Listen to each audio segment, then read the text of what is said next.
Hello, আসসালামু আলাইকুম। কী অবস্থা সবার? এই তো আমি আজকে করেছিলাম খিচুড়ি, মুরগির মাংস, ডিম, বেগুন ভাজি এবং ডেজার্ট হিসেবে করেছিলাম সেমাই। তো যদিও আমার ডিম এবং সেমাইয়ের রেসিপিগুলো ক্লিপ নেওয়া হয়নি, যাই হোক আমি চুলার একটি কড়াইয়ে বসিয়ে দিয়েছিলাম মুরগির মাংস এবং আরেকটি কড়াইয়ে বসিয়ে দিয়েছিলাম খিচুড়ি। তো এই তো ননস্টিক একটি প্যান দিয়ে আমি তেল, মরিচ, পেঁয়াজ এবং পরিমাণ মতো লবণ দিয়ে একটু নেড়ে নিচ্ছিলাম। তারপরে রেগুলার মশলাগুলো দিচ্ছিলাম: হলুদের গুঁড়া, ধনিয়া গুঁড়া, মরিচের গুঁড়া এবং জিরা গুঁড়া।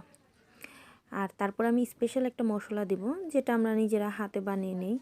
গরম মশলা, আদা রসুন, শাহি জিরা, তেজপাতা, এলাচ, দারুচিনি, এগুলো সব কিছু একসঙ্গে মিলিয়ে আমরা ব্লেন্ড করে নেই কিংবা পাটায় বেটে নিই। পাটায় বেটে নিলে মজাটা বেশি লাগে, আমাদের কাছে ভালো লাগে আর কি, স্মেলটা ভালো হয়। এই তো তারপরে আমরা বাটিতে করে সংরক্ষণ করে রাখি ফ্রিজে। খুব বেশি দিন খাই ব্যাপারটা এরকমও না, এই তো যেন 4-5 দিন খেতে পারি।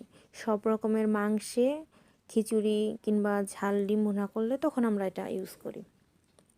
এই তো পেঁয়াজ কাঁচামরিচ কেটে আমি আরেকটি কড়াইয়ে বসিয়ে দেব এই খিচুড়ির জন্য চাল, ডাল, আলু এগুলো ফার্স্টে সব ধুয়ে নিয়েছিলাম। তারপরে এই তো হাতে বানানো মশলাটা দিয়ে দিলাম।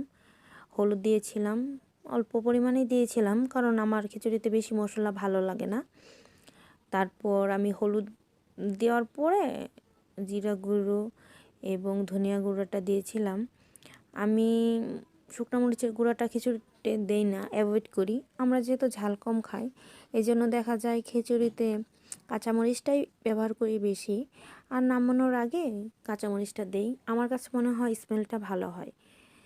মুরগির মাংস কিংবা যে কোনো মাংসে, খিচুড়িতে, পোলাওয়ে কাঁচামরিচটা দেই, স্মেলটা ভালো হয়। এই তো ভালো করে নাড়াচাড়া করছিলাম যেন ভালো মতো ভাজা হয়, তাহলে ঝরঝরটা ভালো হয়। তারপর চাল যতটুকু পরিমাণে দিয়েছি তার ঠিক ডাবল পরিমাপে পানি দিয়ে দিব, পোলাওয়ের মতোই, যেন সুন্দরভাবে সিদ্ধও হবে আবার নরম হবে না। আজকে আমার ঝরঝরা খিচুড়ি খেতে ইচ্ছে করছিল। আর আমরা মানুষ যেহেতু কম, 2-3 জন, এর জন্য খাবারের কোয়ান্টিটি একটু কমিয়েই করি এবং দিনে বেশ কয়েকবার রান্না করা হয়, 2-3 বেলা। এই জন্য খুব বেশি পরিমাণে রান্না করে খাবারটা নষ্ট করি না। এই তো আমার খিচুড়িটা হয়ে আসছে। তারপর আমি চুলার আঁচটা কমিয়ে দিয়েছি। প্রথম 10-15 মিনিট হাই হিটে থাকে, তারপরে কমিয়ে দিয়েছি। শেষ আমার রান্না।